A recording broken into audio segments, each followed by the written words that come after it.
Fahazara izao tontolo izao ka diso fahalala maha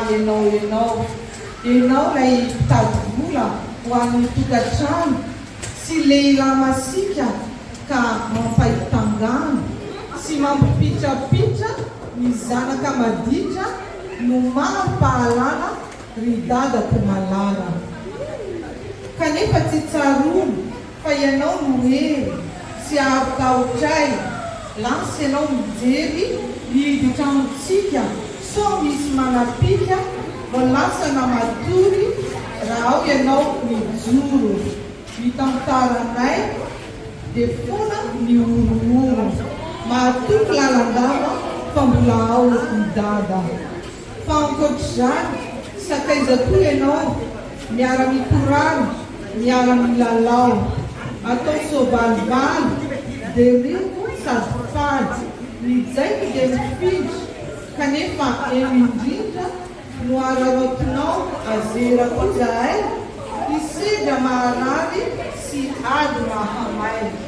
satria tsy fifaliana sy zava-mahaliana ihany ny fiainana fa misy fitarainana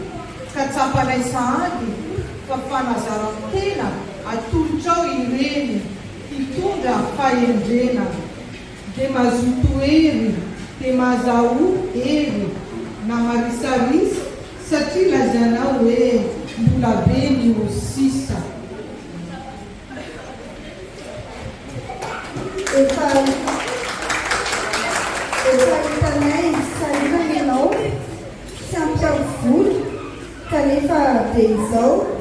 avadikao tafa iova zavatra hoy ianao hoe ampianariko izy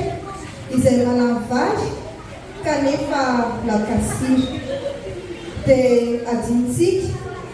ary miovadika anjary mahafaly ny lalana mampijaly tsaroko tsara koa alohany atory ambaranao anay ny zava-mahaliana tsara ho fankatray eto an-tanindrazana ka ahatonga anay tsy ho mpitazatazana fa andray adidy sy asa sarobidy anatsavana azy satria mazava tsara ilay soratra mipetraka ao an-dalantsara izay milaza hoe ny zaza tsireny